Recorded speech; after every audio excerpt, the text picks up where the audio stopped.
Shalom, puji nama Tuhan, kita akan bersama-sama mendengar firman Tuhan. Biarlah seluruh jemaat Tuhan siap untuk mendengarkan firman Tuhan. Tema firman Tuhan pada pagi hari ini adalah menyadari kehadiran Allah. Kita akan membaca di dalam kitab Mazmur pasal 139 ayat 1 sampai dengan ayat yang ke-10. Kita akan baca secara bergantian, saya ayat yang ganjil, Bapak Ibu Saudara ayat yang genap. Mari saya undang Bapak Ibu Saudara bangkit berdiri.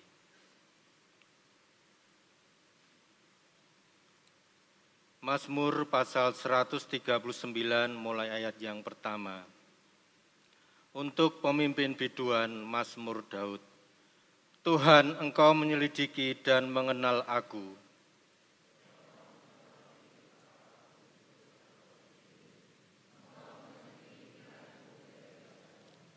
Engkau memeriksa aku, kalau aku berjalan dan berbaring, segala jalanku Kau maklumi.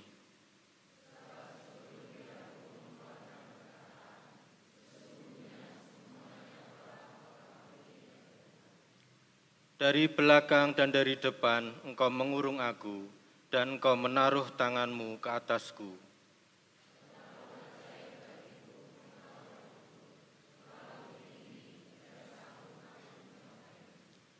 Kemana aku dapat pergi menjauhi roh-Mu? Kemana aku dapat lari dari hadapan-Mu?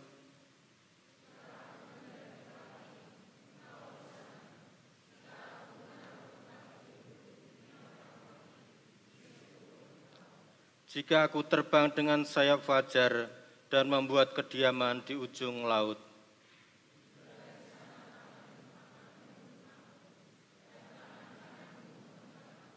Kita berdoa. Kami rindu mendengar suara-Mu ya Tuhan. Berbicaralah kepada kami, dan biarlah setiap jemaat Tuhan dengan hati yang terbuka boleh mendengar firman Tuhan. Kami sangat terbatas ya Tuhan, tetapi Roh Kudus yang akan memberikan hikmat. Urapi hamba-Mu yang sangat terbatas ini, kiranya Roh Kudus yang menerangi, sehingga setiap yang hamba-Mu sampaikan bukan berasal dari hamba-Mu sendiri, tetapi Engkau yang memberikan hikmat kepada hamba-Mu ini. Terima kasih ya Tuhan, dan biarlah setelah kami mendengar firman Tuhan, ada perubahan dalam kehidupan kami. Tidak hanya kami dengar, tetapi betul-betul kami lakukan. Terima kasih ya Tuhan, terima kasih. Di dalam nama Tuhan Yesus, kami siap mendengar suara Tuhan. Haleluya. Amin. Silakan duduk kembali.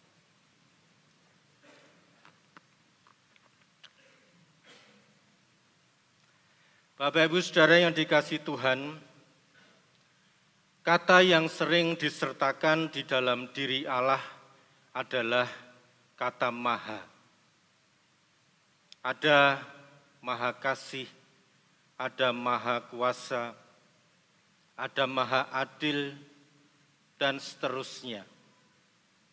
Kata maha kalau di dalam kamus bahasa Indonesia diartikan sebagai sangat, amat, ya teramat, sangat. Berarti kalau berbicara tentang Allah Maha Kuasa, berarti Allah memiliki kekuasaan yang begitu besar.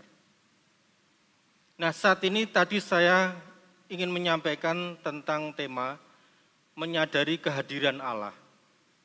Salah satu yang seringkali kita dengar adalah tentang Allah Maha Hadir. Allah Maha Hadir. Meskipun Allah tidak bisa kita lihat, karena Allah itu roh, sehingga tidak satu pun bisa melihat Allah. Meskipun kadang-kadang Allah memperlihatkan diri melalui cara-cara tertentu, misalnya ketika Allah menjumpai Musa, Allah menampakkan diri melalui api. Kemudian ketika Tuhan Yesus dibaptiskan di situ, maka turunlah Roh Kudus seperti burung merpati. Tapi Allah sendiri tentunya tidak bisa kita lihat. Tetapi Allah itu maha hadir. Maha hadir artinya Allah itu ada di mana-mana. Dalam satu waktu yang sama, Allah ada di Indonesia, Allah ada di Amerika, Allah ada di gereja ini, Allah ada di rumah kita dan seterusnya. Kalau kita lihat di dalam kitab Yeremia pasal 23 ayat 24 dikatakan, sekiranya ada seorang menyembunyikan diri dalam tempat persembunyian, masakan aku tidak melihat dia, demikian firman Tuhan. Tidakkah aku memenuhi langit dan bumi, demikian firman Tuhan. Jadi Allah itu memenuhi langit dan bumi. Padahal kalau kita berbicara tentang langit, tentang alam semesta, itu begitu luas dan sangat luar biasa. Kalau Bapak Ibu Saudara pernah lihat di YouTube ya, tentang alam semesta, maka bumi itu kecil bagaikan debu. Karena bumi berada di galaksi Bima Sakti, termasuk matahari kalau di dalam Bima Galaksi Sakti itu hanya satu bagian yang kecil. Padahal ada miliaran galaksi. Dan sampai saat ini manusia belum tahu persis sampai mana batas alam semesta ini. Tetapi yang jelas sangat besar dan luar biasa. Kalau kita melihat tempat yang kita diami saja sekarang ini, melihat ke langit dan seterusnya, memperlihatkan begitu besarnya alam semesta. Nah, Allah itu memenuhi langit dan bumi. Berarti betapa besarnya Allah. Allah itu hadir di mana-mana, bahkan memenuhi langit dan bumi. Sehingga jelas kita bisa memastikan bahwa Allah itu ada di mana-mana, termasuk sekarang ini Allah juga hadir di tempat ini. Namun saudaraku yang dikasihi Tuhan, yang aneh adalah seringkali kita tidak merasakan kehadiran Allah. Atau kita lupa bahwa Allah itu ada di dekat kita. Kadang-kadang justru kalau bicara tentang setan, iblis itu sepertinya iblis itu ada di dekat kita. Tetapi kalau Allah tidak.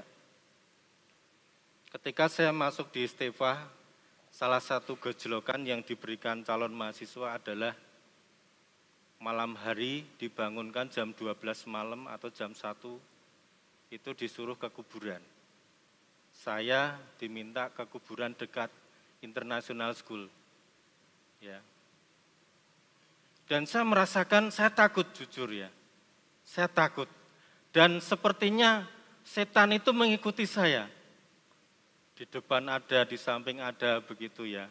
Bayangan-bayangan pocong mulai muncul. Bayangan-bayangan yang namanya gelundung beringis begitu ya, kalau dalam mitos-mitos tentang setan itu mulai ada. Disuruh masuk, disuruh melakukan gerakan lagi dan juga mengucapkan kata-kata tertentu. Kan jadi rasanya seperti orang gila gitu di kuburan begitu. Rasanya ada setan. Nah, kalau untuk setan saja kita merasa bahwa setan itu ada. Kenapa untuk Allah seringkali kita tidak merasa bahwa Allah itu ada? Sungguh sangat aneh, ya. Kalau orang mencuri itu kan tengok sana, tengok kiri ya. Tengok sana, tengok sini, tengok kanan, tengok kiri. Jarang tengok ke atas ya. Ada tidak, ada orang tidak. Dia tidak tahu bahwa di situ ada Allah yang melihat. Jadi enggak sadar bahwa ada Allah yang melihat. Saudaraku yang dikasihi Tuhan, banyak orang yang tidak menyadari termasuk kita bahwa Allah itu sangat dekat dengan kita. Sehingga kita mengalami kerugian-kerugian di dalam kehidupan ini. Saudaraku yang dikasihi Tuhan, lebih parah lagi bahwa Kadang-kadang di dalam gereja pun juga ada yang tidak merasakan kehadiran Allah. Tadi ketika nyanyian yang pertama dinyanyikan, begitu mengatakan haleluya, saya merinding. Saya merasakan bahwa Allah itu ada, Allah itu hadir. Karena saya sudah mempersiapkan tentang firman Tuhan ini. Tapi belum tentu semuanya merasakan seperti itu. Ketika memuji Tuhan, tidak ada perasaan apa-apa, tidak merasakan bahwa Allah itu hadir. Malah kadang-kadang seringkali tidak menghormati di dalam ibadah bahwa Allah itu ada di situ. Ketika saya melayani sekolah minggu di daerah Bugel, di rumahnya dekat Pak Jarot pada waktu itu ya masih pembukaan sekolah minggu, saya mengajak anak-anak berdoa. Tentunya saya doanya menutup mata tetapi tidak seluruhnya ya. Karena sekolah minggu harus berdoa dan berjaga-jaga ya. Saya kriip-kriip begitu ya doanya. Dan waktu doa dimulai itu anak-anak pada lari sembunyi. Ya sudah saya terus berdoa saja. Ajaibnya begitu saya mau amin itu mereka langsung lari berkumpul lagi. Antara lucu, jengkel dan seterusnya. Tetapi itu anak-anak karena tidak mengerti tentang artinya ibadah. Tidak menyadari bahwa sedang menghadap Allah. Sehingga ya sudah, cuma diberi pengarahan, diberi pengertian. Itu sekolah minggu. Remaja. Remaja juga seringkali dalam ibadah masih belum menunjukkan sikap melihat bahwa Allah hadir. Ketika saya masih bergereja di Gia Tambarjo, ya saya asalnya dari Gia Tambarjo. Dalam persekutuan remaja, kami doa kelompok dan minta maaf ya, salah satu itu ada yang mengeluarkan suara dari belakang. Tahu ya maksudnya ya. Kemudian pada ketawa. Tentunya doanya sempat terhenti dan saya merasa bahwa itu sesuatu yang kurang menyenangkan sehingga saya ingat terus sampai hari ini. Masih banyak peristiwa-peristiwa yang lain. Ketika saya mengajak siswa saya untuk membaca Alkitab, ada yang tetap berbisik-bisik ngobrol begitu ya, padahal bacanya kan bergilir. Itu dalam hati saya agak ada sedikit marah begitu ya. Kemudian setelah selesai membaca, saya katakan, kalian tidak menghormati Allah. Ini sedang membaca firman Tuhan, bagaimana Anda sibuk sendiri berbicara. Nah saudara, kalau masih remaja, masih kita pahami, remaja yang tidak tahu ya maksudnya ya. Tapi kalau kita sudah menjadi orang Kristen yang sudah begitu lama, bagaimana mungkin kita belum bisa beribadah, bersekutu dengan benar, tidak menyadari kehadiran Allah. Jadi saudaraku yang dikasih Tuhan, pada saat ini saya mengajak kita untuk menyadari betapa Allah itu hadir di mana-mana, sehingga kita harus bersikap, kita harus berbuat, dan seterusnya harus melihat bagaimana Allah memperhatikan kita. Di dalam ayat yang pertama dikatakan, saudara, Tuhan kau menyelidiki dan mengenal aku. Engkau mengetahui kalau aku duduk atau berdiri. Engkau mengerti pikiranku dari jauh. Bahkan kita duduk, kita berdiri, Allah tahu. Pikiran kita Allah tahu.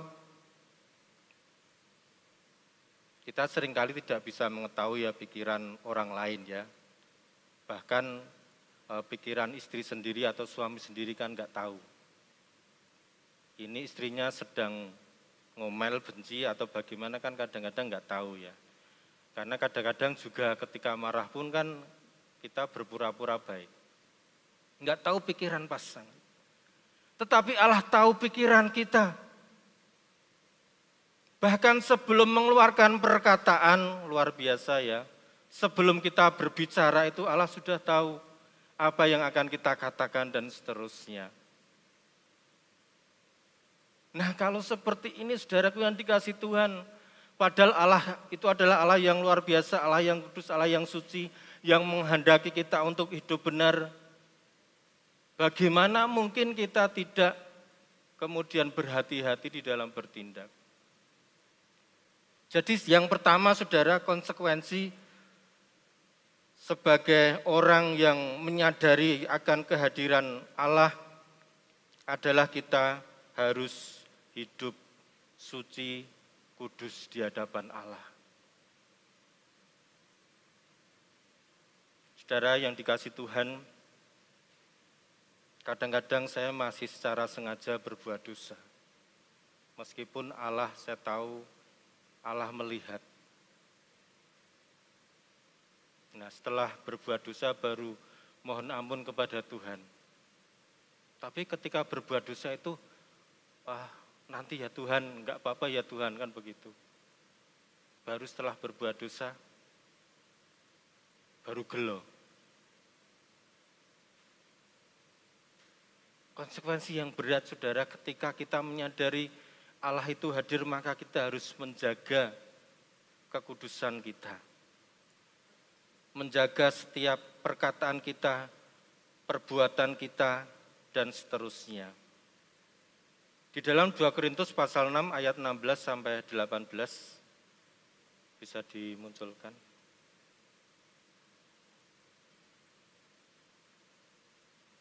Demikian, apakah hubungan bait Allah dengan berhala karena kita adalah bait dari Allah yang hidup menurut firman Allah ini? Aku akan diam bersama-sama dengan mereka dan hidup di tengah-tengah mereka, dan aku akan menjadi Allah mereka, dan mereka akan menjadi umatku. Terus, sebab itu, keluarlah kamu dari antara mereka, dan pisahkanlah dirimu dari mereka, firman Tuhan, dan janganlah menjamah apa yang najis, maka aku akan menerima kamu. Dan aku akan menjadi bapamu, dan kamu akan menjadi anakku laki-laki, dan anakku perempuan, demikian firman Tuhan yang Maha Kuasa. Ya. Jadi Allah diam di tengah-tengah kita, dan Allah ingin kita memisahkan dari mereka. Artinya kita memiliki kehidupan yang berbeda dengan orang-orang yang tidak mengenal Allah, dengan orang-orang yang tidak menyadari kehadiran Allah di dalam kehidupan ini. Kenapa banyak orang masih berbuat jahat? Karena mereka tidak melihat Allah yang sebagai hakim, yang nantinya akan menuntut, yang nantinya akan memberikan hukuman. Tapi kita adalah orang-orang yang tahu Allah itu nanti akan menghukum. Kita semua nanti akan menghadap tahta pengadilan Allah. Sehingga kita harus berbeda. Ucapan kita harus berbeda, sikap kita harus berbeda, dan seterusnya. Ini yang pertama, saudaraku yang dikasih Tuhan, ini yang tidak menyenangkan terlebih dahulu. Ketika kita menyadari kehadiran Allah, maka kita harus hidup kudus, hidup benar di hadapan Tuhan. Jadi saat ini saudara, setiap saudara mau melangkah, setiap saudara mau berbuat, mau berbicara dan seterusnya, ingat di situ ada Allah. Di situ ada Allah. Sehingga kita akan tentunya berhati-hati ketika melakukan suatu tindakan. Yang kedua, saudaraku yang dikasih Tuhan, yang mau saya sampaikan adalah dengan menyadari kehadiran Allah, maka kita akan menjadi kuat dalam situasi kritis atau sulit sekalipun. Kita baca di dalam Mazmur pasal 140 ayat 1 sampai dengan yang keempat. Ini juga yang diucapkan oleh Daud. Dikatakan demikian, Mazmur Daud, luputkanlah aku ya Tuhan daripada manusia jahat. Jagalah aku terhadap orang yang melakukan kekerasan, yang merancang kejahatan di dalam hati, dan setiap hari menghasut-hasut perang. Mereka menajamkan lidahnya seperti ular, bisa ular senduk ada di bawah bibirnya. Bapak Ibu Saudara yang dikasihi Tuhan, ayat-ayat yang kita baca ini adalah ayat yang ditulis oleh Daud. Dan sebagian kita mengerti tentang kisahnya atau yang dialami oleh Daud. Dari awal kehidupannya kita melihat bahwa Daud ini sudah menghadapi berbagai kesulitan. Di dalam keluarga sebagai anak yang paling kecil dia tidak begitu diperhitungkan dan diperlakukan tidak adil. Disuruh menggembalakan. Dan di dalam menggembalakan itu Daud harus menghadapi berbagai bahaya. Bayangkan Daud yang tidak terlalu besar itu harus menghadapi singa, harimau. Ada ayatnya yang mengatakan bahwa ketika Daud bertemu dengan harimau, ya singa itu bergelut, bertengkar, bukan bertengkar juga ya, tarung ya, antara Daud dan harimau, singa. Dan Daud bisa mengalahkan. Saya masih belum bisa habis pikir ya antara Daud dengan singa ini, bagaimana singa itu bisa takut sama Daud. Tapi itulah Daud. Sejak remaja sudah mengalami tantangan yang demikian. Ketika diurapi menjadi raja, tidak langsung jadi raja. Harusnya kalau diurapi itu kan dilantik ya. Itu kan langsung berkuasa gitu ya, mentereng gitu ya. Daud tidak. Dikejar-kejar Saul, hendak dibunuh. Tidak langsung kemudian duduk bertata menjadi raja. Jadi dia harus menghadapi yang semacam itu.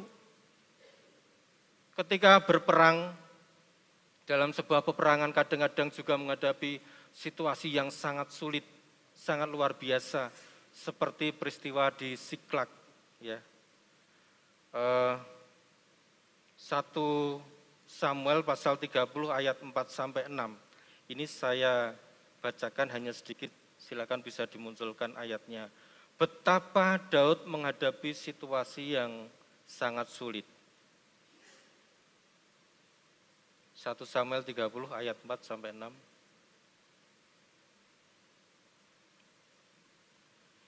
Lalu menangislah Daud dan rakyat yang bersama-sama dengan dia itu dengan nyaring. Sampai mereka tidak kuat lagi menangis. Juga kedua istri Daud ditawan, yakni Ahinoam, perempuan Yisrael, dan Abigail, bekas istri Nabal orang Karmel itu. Dan Daud sangat terjepit karena rakyat mengatakan hendak melempari dia dengan batu. Seluruh rakyat itu telah pedih hati, masing-masing karena anaknya laki-laki dan perempuan. Tetapi Daud menguatkan kepercayaannya kepada Tuhan Allahnya. Dan di dalam kisah selanjutnya, Daud bertanya kepada Allah, apa yang harus dilakukan, apakah harus maju ke Siklak? Tuhan berfirman, majulah, kemudian akhirnya Daud bisa mengatasi masalah itu. Bayangkan saudara sampai menangis, sampai tidak bisa menangis lagi. Pernah seperti itu? Menangis sampai tidak bisa menangis, suaranya habis. Saya pernah menangis, tapi kalau saya kan nangisnya enggak keluar-keluar ya. Enggak bersuara, tapi menangis. Sampai kepala saya rasanya mau pecah. Itu saya rasakan ketika saya sedih, sangat sedih, dan menangis sampai kepala saya rasanya mau pecah. Saya bisa membayangkan bagaimana Daud dan rakyat Israel ini karena keluarganya ditawan.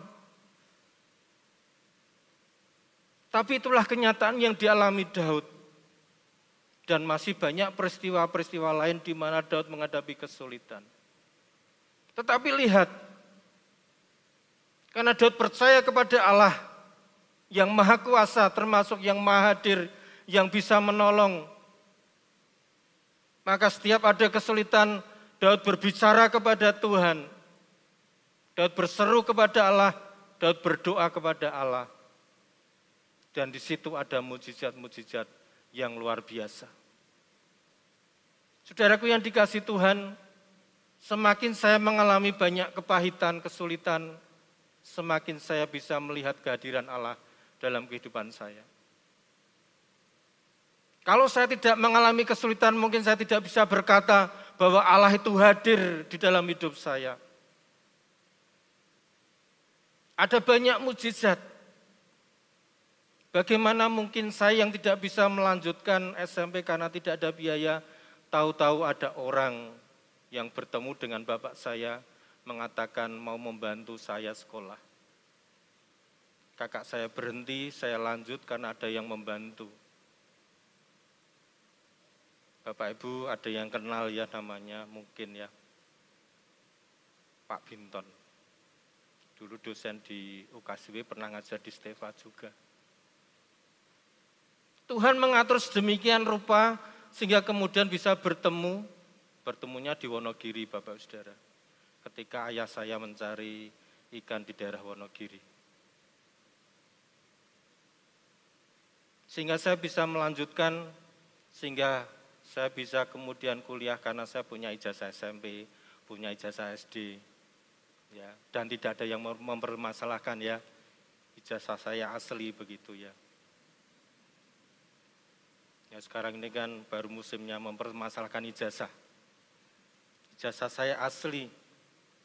Puji Tuhan, saya dari keluarga yang tidak mampu menyekolahkan, tetapi Tuhan sudah mengatur sedemikian rupa. Dari SD bisa masuk SMP. Saya masuk SMP-nya sendirian, masuk SD juga sendirian, tidak didaftarkan orang tua. Ketika SD saya sama kakak saya aja yang ikut kakak saya, SMP daftar sendiri begitu, apalagi kuliah.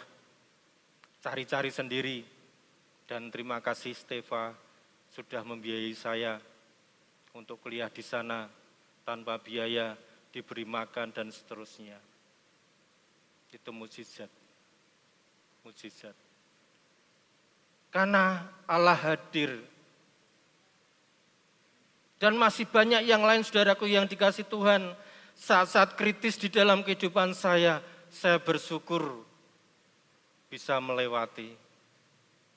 Kalau saya hitung-hitung kelihatannya mungkin ada sekitar ya 4 atau 5 kejadian kritis dalam kehidupan saya. Dan semuanya ditolong Tuhan. Luar biasa. Karena Allah itu maha hadir.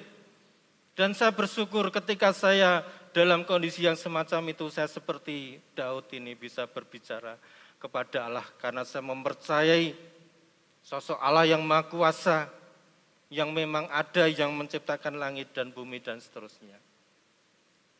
Bayangkan saudara, bagi mereka yang tidak percaya Allah, mau bicara kepada siapa? Bicara kepada tetangga malah diejek. Ya, sambat dengan keluarga, ya malah dijauhi ya, nyusah-nyusahke ya misalnya begitu ya. Tapi kita bersyukur punya Allah yang bisa berbuat sesuatu meskipun tidak kelihatan dan sangat-sangat nyata. Sangat-sangat nyata. Bapak saudaraku yang dikasih Tuhan, saat ini apa yang sedang kau alami, kesulitan apa yang sedang kau alami, mungkin sedang tidak baik-baik saja. Kalau engkau percaya Allah itu hadir, engkau tidak perlu takut sampai jatuh tergeletak. Ya, oke jatuh, ya jatuh, tapi tidak sampai tergeletak. Artinya masih bisa bangkit. Artinya masih bisa berusaha, bisa melakukan sesuatu, bisa memperbaiki dan seterusnya. Karena kita punya Allah yang luar biasa. Gereja Tuhan di tempat ini, Kalau saya mendengar khotbah-khotbahnya Pak Surya ya, lahir dari mujizat. Bagaimana dari yang kecil Allah mulai menolong. Bagaimana yang tidak ada gereja kemudian mulai bisa ada gereja. Dan berkembang sedemikian rupa sampai hari ini.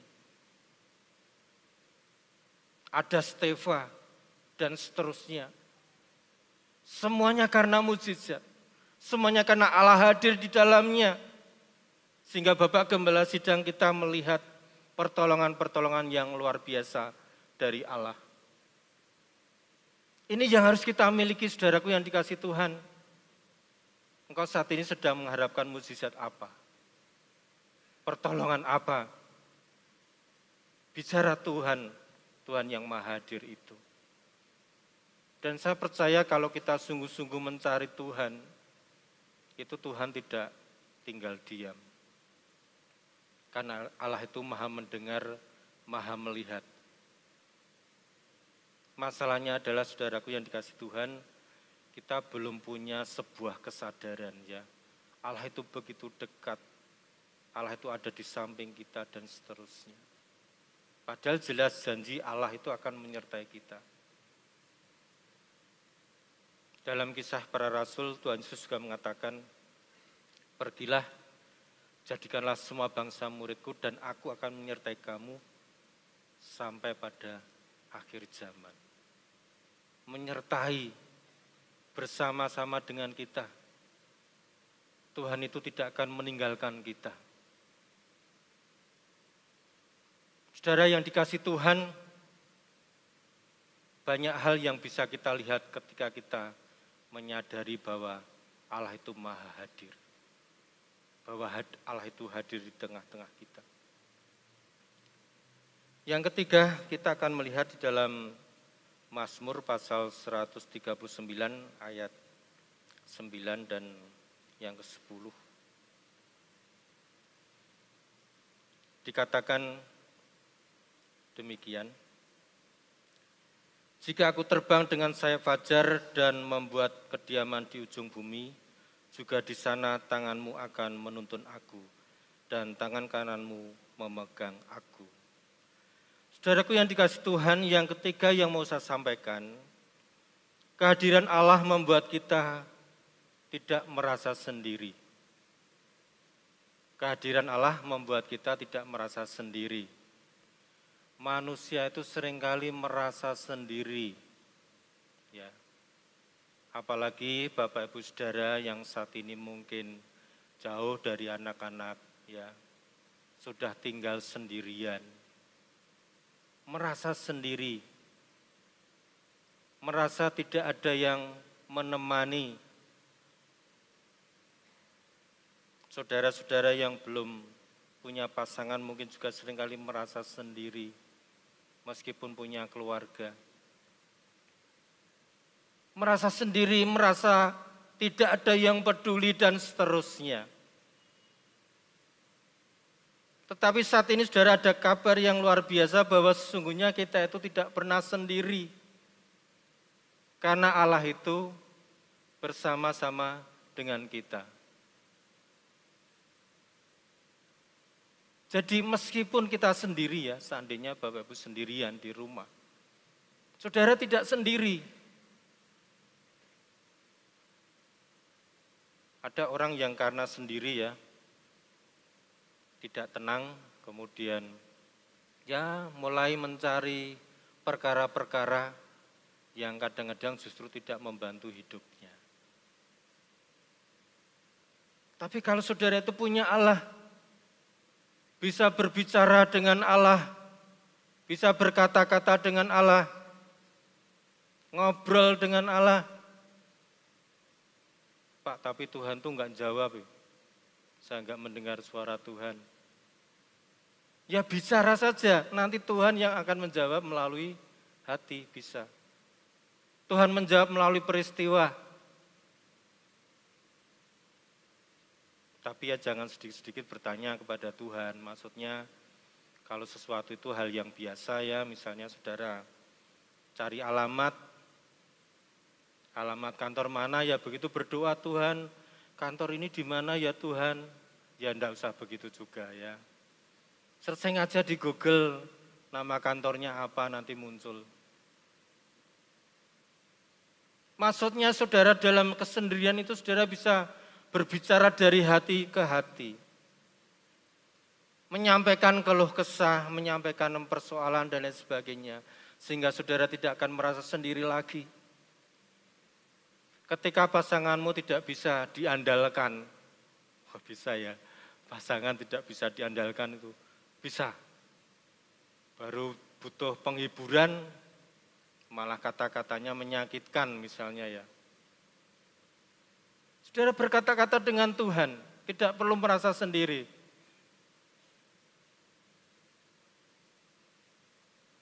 Saya ini kan sekarang diskusi dengan istri itu kan sudah nggak bisa. Tahu ya maksud saya ya. Jadi kalau saya mau keluh kesah tentang pekerjaan saya yang berat-berat percuma. Istri saya tidak akan bisa memberikan masukan. Paling ngobrol ya hanya hal yang biasa-biasa. Tapi kalau dulu saya masih bisa berkeluh kesah. Tentang pekerjaan, diskusi tentang masalah-masalah apa begitu ya. Karena istri saya itu kan pendidikannya cukup lumayan. S1 2 kali ya. STH, SPAK. Kemudian masih S2 lagi. Banyak sekolah.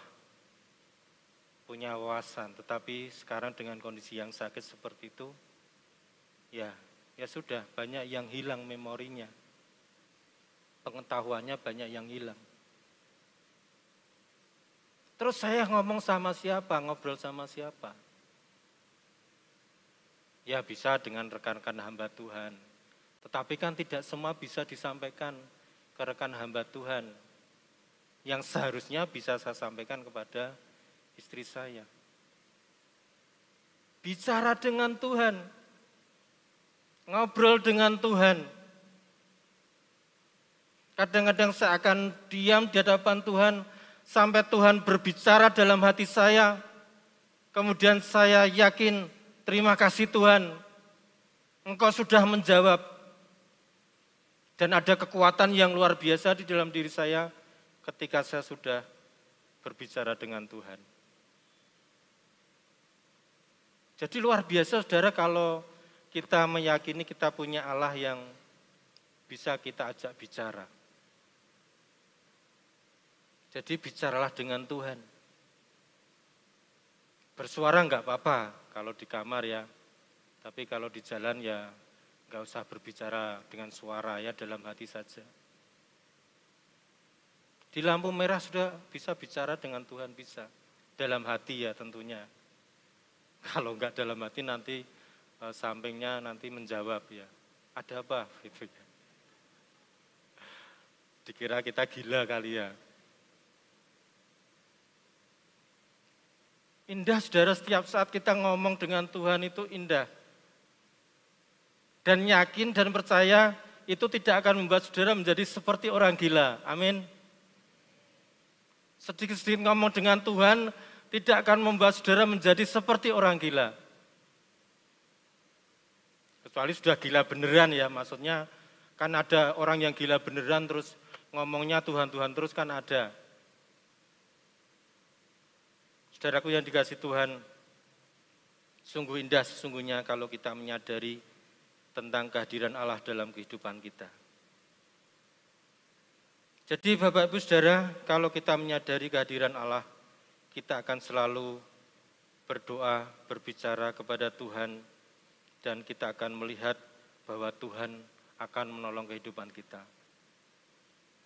Ada satu lagu yang saya dengar pertama kali di Stefa. Mungkin saya tuh agak sedikit ketinggalan lagu-lagu yang up to date ya. Masa lagu ini baru saya dengar, tetapi lagu itu sangat berbicara dengan saya. Pemusik bisa menyiapkan diri. Lagu, salah satu syairnya ya, dalam rasa sakit engkau ada. Dalam rasa sakit engkau ada. Ya. Dan pujian ini betul-betul sangat berbicara. Berkali-kali Tuhan menolong. Berkali-kali Tuhan menolong.